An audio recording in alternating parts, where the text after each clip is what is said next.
Si tu veux gagner beaucoup d'argent, va dans l'entrepreneuriat, va dans l'investissement. Quelles sont les autres motivations qui t'ont poussé vers l'entrepreneuriat? J'imagine qu'il n'y a pas que l'argent, il n'y a pas que devenir riche.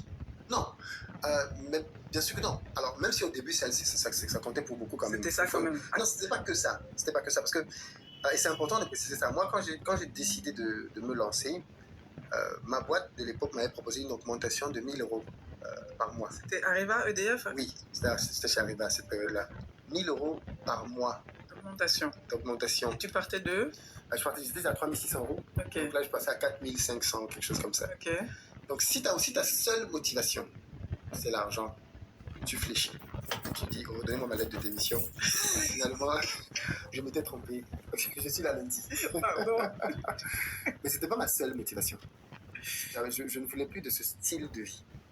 Je ne voulais plus de cette hiérarchie sur ma tête qui ne tenait pas compte. Parce qu'en fait, ce qui m'avait vraiment beaucoup blessé, c'est qu'à cette période-là, j'avais eu des gens dans ma famille qui étaient malades, quelque chose comme ça. J'avais le sentiment que je ne pouvais pas aller les voir comme je voulais. Parce que j'avais du voyage, mais tu as des contraintes. Tu as tel nombre de jours de congés, tu ne peux pas faire ceci, tu ne peux pas faire cela. Alors que ce qui se jouait de l'autre côté était tellement plus important pour moi que d'être devant l'ordinateur, à avoir le sentiment que qu'est-ce que je fais là? J'ai des gens de ma famille, des proches qui sont malades, je dois être avec eux. Je suis contraint par le salariat. Je dois être là, je dois pointer, ainsi de suite. Et ça m'a fait prendre conscience que j'avais besoin d'un autre style de vie. Je ne veux plus de ce style de vie. Et ce sont des éléments qui sont beaucoup plus importants que l'argent. Même si je gagnais moins, avec la liberté que je pouvais avoir de me mouvoir dans mes business, c'était beaucoup plus important pour moi de partir. Donc il n'y a pas que l'argent. Dans mon cas de figure, en tout cas, je le dis souvent aujourd'hui, s'il faut que je revienne en entreprise, je ne me vois pas revenir en entreprise. Même si mes affaires ne marchent pas, je vais toujours en trouver une autre, même si elle rapporte un peu moins, dans laquelle tu vas aller. Parce que je me sens beaucoup plus à l'aise dans ce style de vie un peu aventurier. D'accord. Ça me correspond beaucoup plus. Ok.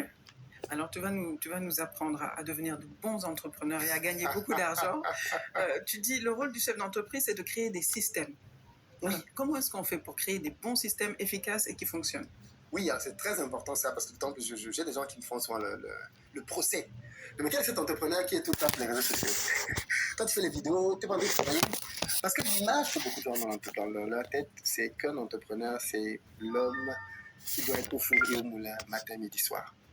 Et ce que j'explique aux gens, c'est que non, en fait, tant que tu es au four et au moulin, tu n'es pas réellement encore un chef d'entreprise.